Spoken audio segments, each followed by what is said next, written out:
Hey, how's it going, you guys? Got super lucky. I get to do two projects this weekend. My Skyjacker dual steering stabilizer kit came in. I got a hell of a deal on this. I actually got it for 80 bucks. I don't know a whole lot about Skyjacker, but I was going through all the components. Everything looks really heavy duty, super nice. Luckily, the shocks are silver, so they match my Foxes. Already went through the directions. The directions seem very intuitive. Not really that complicated. I'm not really a follow directions kind of guy, but when it comes to anything suspension related, even if it's kind of a non-key component kind of a thing, I'll usually follow these bad boys. I got all my tools out, ready to go. Got my Miller High Life ready to go. One thing I did notice, and I hate when companies do this. I don't know why they need to brand to the extent that they brand. Like, yeah, I get it with certain companies. You're like, yeah, Metal Club. I want to show that off. Skyjacker, So I'm gonna see what I can do to remove the placard because I really don't want this chilling here, But first step is to go ahead and remove the original steering stabilizer bracket and stabilizer, and then I will dispatch it back in with you. All right, guys. So, past the first milestone, we've got the original bracket and steering stabilizer off. There's not any way to remove the other side of the steering tool stabilizer, so I pretty much think we just leave it in place. I guess hypothetically you could cut it off, but I really wouldn't in case you decide to go back to a single setup. The bracket was actually a nightmare to get off, not cool at all. I ended up having to use a crowbar to basically spread it enough to where I could slide it down to where it gets more narrow here, and then bang it off. There may be a better way to do it, but not with any of the tools I have. The steering stabilizer, both the main bolts are 19 millimeter, and then the bracket itself is a 15 millimeter. I've gone ahead and hooked up, obviously it's going to be specific to whatever type of dual steering stabilizer you get. This one said to measure a 1.25 inches off the differential, so I measured 1.25 inches. I left my mark here, and then I went ahead and put the U-bolts in. This sits up above the bar. I'm leaving it loose for now. Remember, whenever you deal with U-bolts, that you're going for even. You want the amount of threads protruding on both sides of the U-bolt to be about the same. That is the proper way to do it. And then, of course, we'll go to torque specs once we get to the next step of the process.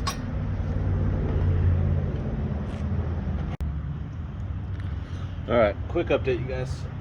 I had a pretty major issue, kind of self-inflicted, kind of not. I was short one flat washer that goes behind this bracket. I ended up going through my hardware collection, seeing if I had anything. I had something that would work. I tried boring it out, not quite enough. I didn't think about the fact that these are really low-grade bolts that they supply. So, first kind of negative that I've come across. I ended up trying to tap it on, stupid decision, but I messed up the threads. I was able to get one fixed. The other one, I cross-threaded really bad for the exact same. Needless to say, I'm gonna have to order a new bolt because it's a specialty bolt that goes through here. For now, it's all held in place. It'll still function until I get the new bolt. So I'm going ahead and finishing up the install. I moved on from this. This is all still loose, so I can get it nice and adjusted once I'm done. I set my first one. It was pretty basic. The directions tell you exactly how long the throw is. It equals exactly half of what the throw of the shock absorber is. This is all pretty basic. Once I had my link here, I just went ahead and torqued everything down. As you can see, nothing really too complicated. I'm gonna go ahead and do it to the other side.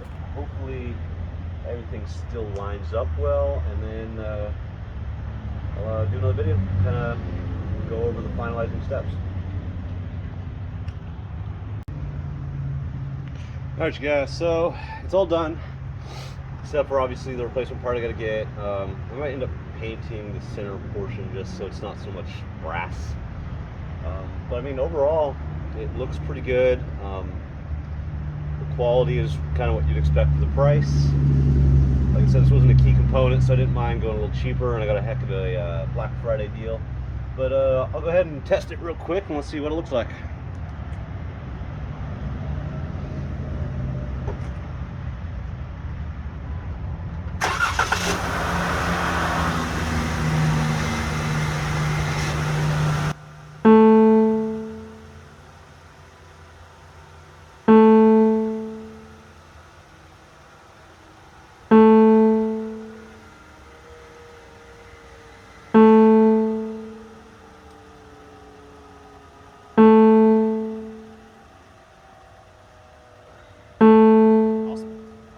gonna go out, do a road test, see how everything feels, and if anything's funky, I'll just go ahead and update you guys in the comment and description.